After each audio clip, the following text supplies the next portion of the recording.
జై శ్రీరామ్. ఓం నమో వెంకటేశాయ. మీ యొక్క పుట్టిన తేదీ 1-10-19-28 ఈ 4 తేదీల్లో పుట్టిన వారు ఏ సంవత్సరం అయినా పర్వాలేదు, ఏ నెల అయినా పర్వాలేదు. ఈ యొక్క 4 తేదీల్లో పుట్టిన వారి లక్షణాలను జ్యోతిష్య శాస్త్రం ప్రకారం, సంఖ్యాశాస్త్ర ప్రకారం ఎలా ఉంటాయో మనం వివరించుకుందాం. ఈ యొక్క 1వ తారీఖు పుట్టిన వారి కానీ, 19 కానీ, 28 కానీ, 10వ తారీఖు కానీ, ఈ 4 తారీఖుల్లో పుట్టిన వారు సూర్యగ్రహ కారకులు అని చెప్పుకోవచ్చు. 1వ నెంబర్కి సూర్యుడు అధిపతిగాను సంఖ్యాశాస్త్రం ప్రకారం నిర్ణయించబడింది. ఈ 1వ తారీఖు కానీ, 10 కానీ, 19 కానీ, 28వ తారీఖు కానీ ఎవరైతే జన్మించారో వారికి కొన్ని ప్రత్యేక లక్షణాలు కలిగి ఉంటారు. ఈ ప్రత్యేక లక్షణాలు ఏమిటంటే, వీరు డబ్బు కంటే కూడా అధికారం, గౌరవం, పలుకుబడి, కీర్తి వీటికి ఎక్కువ ప్రాధాన్యత ఇస్తారు. సమాజంలో మంచి కీర్తిని ఆశిస్తారు, మంచి గౌరవాన్ని ఆశిస్తారు, కష్టపడి పనిచేస్తారు, పట్టుదల ఉంటుంది. ఎక్కడ ఉన్నా అది రాజకీయపరంగా కానీ, ఉద్యోగపరంగా కానీ, చదువు విషయంలో కానీ ఎక్కడున్నా వీళ్ళు కొన్ని ప్రత్యేక లక్షణాలు కలిగి, కొన్ని లీడర్షిప్ క్వాలిటీస్ కానీ, రాజకీయ తత్వం కానీ, ఏదైనా ఒక పనిని ముందుకు దగ్గరుండి నడిపించడం కానీ, ఇలాంటివి కొన్ని ప్రత్యేక లక్షణాలు ఈ 1వ తారీఖు కానీ, 10వ తారీఖు కానీ, 19 కానీ, 28 కానీ పుట్టిన వాళ్ళకి ప్రత్యేక లక్షణాలు ఉంటాయి. అయితే వీరిలో కొంత నెగిటివ్స్ కూడా ఉంటాయని మనం చెప్పుకోవచ్చు. వీరికి ఒక రకమైన యుగో అంటే అది మంచి కోసమే. ఆ యుగో ఎలా ఉంటుందంటే, ఎక్కడున్నా ప్రత్యేకమైన గుర్తింపు కావాలి, ఎక్కడైనా ప్రత్యేకమైన ఒక అర్హత కావాలి, అధికారం కావాలి అనే దానితోటి వీళ్ళు కష్టపడి పనిచేస్తారు. దానికి తగ్గట్టుగానే ప్రతి సంస్థలో కానీ, ప్రతి రాజకీయ సంబంధించిన వ్యవహారాల్లో కానీ, ఎక్కడున్నా కానీ వీళ్ళకి ప్రథమ స్థానం, ఉన్నత స్థానం కలిగి ఉంటుంది. కాబట్టి సూర్యానుగ్రహ ప్రభావం వల్ల వీళ్ళకి ఇది ఉంటుంది. ఈ సూర్యానుగ్రహం లోపించడం వాళ్ళకి కొంతమందికి ఈ యొక్క 4 తారీఖుల్లో పుట్టిన వారికి కంటికి సంబంధించిన కొన్ని రకాలైన ఇబ్బందులు ఎదురయ్యే అవకాశాలు ఉంటాయి. ఇకపోతే వీళ్ళు ఎంత మంచివారో ఆ మంచితనం అనేది వీళ్ళకి కొన్ని సందర్భాలలో వాళ్ళకే అది ఉచ్చుగా బిగుచుకుంటుంది.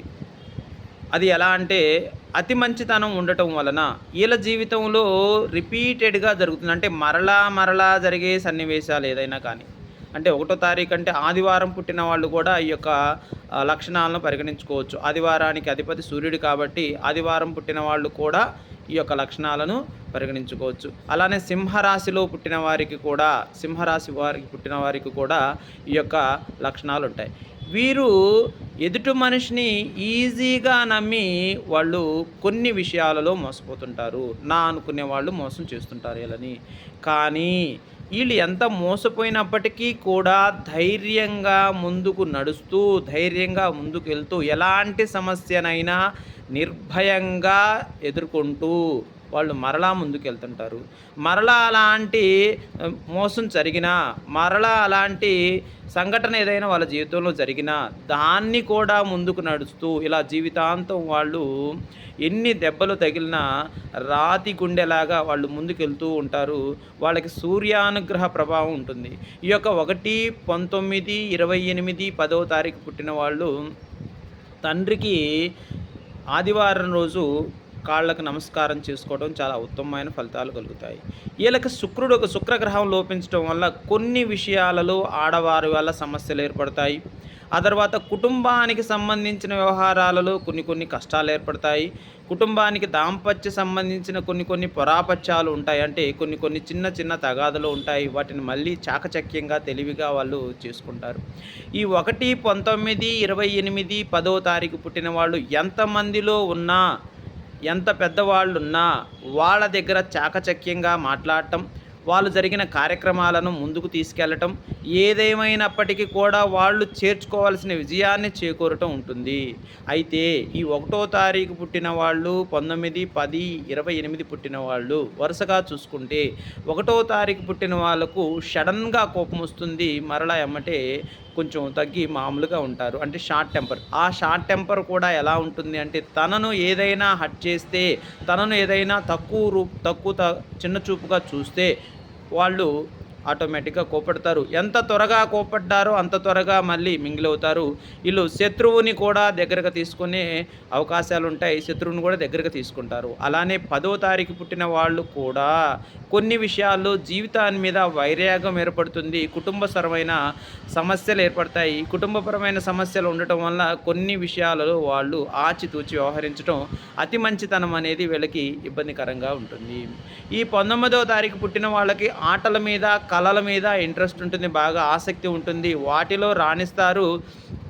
అలానే మంచి మంచి న్యాయవాదులుగా అయ్యే అవకాశం ఉంటుంది. ఏదైనా ఒక విషయాన్ని వీరు తప్పు లేకుండా వీళ్ళని అంటే వాళ్ళు దాన్ని మళ్ళీ వాళ్ళంతట వాళ్ళు మీ తప్పు లేదని ఒప్పుకునేదాకా వాదించే తత్వం ఉంటుంది. వీళ్ళకి బాగా ప్రయాణాల మీద కూడా ఆసక్తి ఉంటుంది. ఈ 19వ తారీఖు పుట్టిన వాళ్ళు తొందరపడి మాట్లాడతారు. బట్ మళ్ళీ కూడా వాళ్ళంతట వాళ్ళే సర్దుకొని వాళ్ళే మళ్ళీ సక్రమంగా ఉంటారు. ఈ 19వ తారీఖు. ఈ 28వ తారీఖు పుట్టిన వాళ్ళకి ఏంటంటే 28 2 + 8 1 అవుతుంది. అది కూడా 28వ తారీఖు పుట్టిన వాళ్ళకి కొన్ని విషయాల్లో చంచల మనస్తత్వం ఉంటుంది. చంచల మనస్తత్వం అంటే ఒక విషయాన్ని ధైర్యంగా ప్రణాళిక వేసుకుంటారు. కానీ ఆ ప్రణాళికని చేసి క్రమబద్ధీకరించుకునే విషయంలో, ఆ ప్రణాళికని నిరూపించుకునే విషయంలో, ఆ పని చేసే విషయంలో వీళ్ళు కొంచెం వెనకడుగు వేస్తూ ఉంటారు. ఆ తర్వాత కొన్ని విషయాలలో జీవితం మీద వైరాగ్యం బట్టి ఆత్మహత్యా ప్రయత్నాలు కూడా చేసుకునే అవకాశాలు ఉంటాయి. కాబట్టి అంటే వీరు మొండివారు అని చెప్పుకోవచ్చు. ఏదైనా ఒక పని వీరు అనుకున్నది త్వరగా అవ్వకపోతే వీళ్ళు అసలు నాకు ఈ జీవితమే వద్దు అనే యొక్క వైరాగ్యం ఏర్పడుతుంది. అలానే ఏదైనా ఒక విషయాన్ని ఖండించటం అంటే ఏదైనా ఒక తప్పు జరిగితే వీళ్ళు ఓపికగా జీర్ణించుకోలేరు. అక్కడికెళ్ళి ఇది తప్పు కాదు, తప్పు, ఇది చెయ్యకూడదు అని చెప్పేసి వాదన చేసే వ్యక్తిత్వం కలిగి ఉంటారు. కాబట్టి ఈ 1వ తారీఖు వాళ్ళు రాజకీయ రంగంలో కానీ, ఉద్యోగ రంగంలో కానీ, పెద్ద పెద్ద ఫ్యాక్టరీస్లో కానీ ఎక్కడున్నా అధికారుల మన్ననలు పొందటానికి, అధికారుల అనుగ్రహం పొందటానికి, వాళ్ళ గుర్తింపు కోసం ఎంత శ్రమైనా తీసుకుంటారు. అయితే వారు చేసిన కష్టానికి గుర్తింపు లేకపోతే వాళ్ళు కొంచెం యుగోగా ఫీల్ అవుతారు. తర్వాత తను మనసు నిశ్చలంగా ఉంచుకోలేక కొన్ని మానసిక ఇబ్బందులు అనేవి గురవుతారు. ఇకపోతే ఈ 1వ తారీఖు పుట్టిన వాళ్ళు సూర్యారాధన చేయటం చాలా మంచిది. ఈ 19 కానీ, 28 కానీ, 10 కానీ, 10 అంటే 0కి వాల్యూ ఉండదు కాబట్టి 10వ తారీఖు కూడా 1వ తారీఖు లెక్క పరిగణించబడుతుంది. కాబట్టి సూర్యారాధన చేయటం చాలా ఉత్తమమైన ఫలితం. ఈ సూర్యారాధన చేయటం, లేదంటే ఓం భాస్కరాయ విద్మహే దివాకరాయ ధీమహే తన్నో సూర్య ప్రచోదయాత్, ఈ మంత్రం కూడా కష్టంగా ఉంటే మీకు ఓం సూర్యాయ నమః, ఓం మిత్రాయ నమః, ఈ 2 మాటల్లో, ఈ 2 పదాల్లో ఏది తీసుకున్నా కానీ మీకు మంచి ప్రతిఫలం ఉంటుంది. అలానే ఆదివారం రోజు మాంసాహారాన్ని నిషేధించి, మాంసాహారాన్ని తినకుండా ఏదైనా గోధుమ పిండితో చేసిన పదార్థాన్ని మనం ఆవుకి గోసేవ చేయటం వల్ల, గోవుకు పెట్టడం వల్ల వీళ్ళు చాలా ఉత్తమమైన ఫలితాలు కలుగుతాయి. అయితే ఈ 1వ తారీఖు, 19, 28, 10వ తారీఖు పుట్టిన వాళ్ళు శుక్రగ్రహ లోపం వలన అధికమైన ఖర్చు పెట్టడం, అతిగా నమ్మి మోసపోవటం, డబ్బు సక్రమంగా నిలబెట్టుకోలేకపోవటం, డబ్బుని ప్రేమించలేకపోవటం ఇలాంటివి జరుగుతుంటాయి. కాబట్టి మీరు శుక్రవారం రోజు శుక్రునికి ఆరాధన చేయటం కానీ, లేదంటే ఓం శ్రీమాత్రే నమః అనే మంత్రాన్ని జపించటం కానీ జరిగితే వీళ్ళ దగ్గర డబ్బు కూడా శాశ్వతంగా నిలబడుతుంది. వీళ్ళకి కొన్ని రకాలైన డబ్బు సమస్యలు అనేవి ఉండవు. కాబట్టి వీళ్ళు శుక్రవారం రోజు కూడా మాంసాహారాన్ని నిషేధించి శుక్రవారం రోజు అమ్మవారికి సేవ చేసుకోవటం వల్ల, అమ్మవారి దగ్గర శ్రీమాత్రే నమః అనుకోవటం వల్ల, లేదంటే అనాథాశ్రమంలోనో వృద్ధాశ్రమంలోనో ఏదైనా ఒక శుక్రవారం కానీ ఆదివారం కానీ మీకు తోచినంత సహకారం, అంటే ధన రూపేణా కాకుండా వస్తు రూపేణా, ఏదైనా వస్తు రూపేణా అంటే ఏదైనా అన్నాన్ని వడ్డించటం కానీ, లేదైనా వాళ్ళకు కావాల్సిన పదార్థాలు ఇవ్వటం కానీ, లేదంటే వాళ్ళకు కావాల్సిన వస్త్రాలను ఇవ్వటం కానీ, ఇలాంటివి ఏదైనా చేస్తే మీ జాతకంలో సూర్యగ్రహ దోషాలు తొలగిపోయి ప్రశాంతమైన జీవితము, ఉద్యోగపరమైన మంచి కీర్తి, అభివృద్ధి అన్నీ సక్రమంగా జరుగుతాయని చెప్పేసి చెప్పవచ్చు. కాబట్టి ఈ 1వ తారీఖు, 19వ తారీఖు, 28వ తారీఖు, 10వ తారీఖు పుట్టిన వాళ్ళందరూ కూడాను అతిగా ఎవరిని నమ్మకుండా, మోసపోకుండా, తన జీవితంలో తను తండ్రే శాశ్వతంగా తల్లిదండ్రులని ఒక బాధ్యతగా ఉంటూ వాళ్ళ తల్లిదండ్రుల మాట ఎప్పుడైతే చెప్పినట్టు వింటారో ఆటోమేటిక్గా వాళ్ళకి అన్ని విషయాల్లో మంచి జరుగుతుంది. తర్వాత ఈ 1, 19, 28, 10వ తారీఖు పుట్టిన వాళ్ళు ఎప్పటికీ కూడా సూర్యోదయం లోపు నిద్ర లేస్తే చాలా మంచిది. ఉదయాన్నే సూర్యకిరణాలు, ఎర్రబడ్డ సూర్యకిరణాలను మనం చూస్తూ సూర్య నమస్కారం చేసుకుంటే చాలా ఉత్తమమైన ఫలితాలు కలుగుతాయి. ఉద్యోగపరమైన కీర్తి కలుగుతుంది, ఉద్యోగ అనుకూలత కలుగుతుంది, ఉద్యోగంలో మంచి పేరు ప్రతిష్టలు ఉండి మీకు సరైన టయానికి ప్రమోషన్స్ కానీ ఇంక్రిమెంట్స్ కానీ ఏదికైనా కూడా ఉంటుంది. సో ఇవన్నీ కూడా ఈ పరిహారాలు చేసుకుంటే 1వ తారీఖు, 19వ తారీఖు కానీ, 10వ తారీఖు కానీ, 28వ తారీఖు కానీ ఆయురారోగ్య అష్టైశ్వర్య భోగభాగ్యాలతో కలిసి ఉంటారు. జై శ్రీరామ్. ఓం నమో వెంకటేశాయ.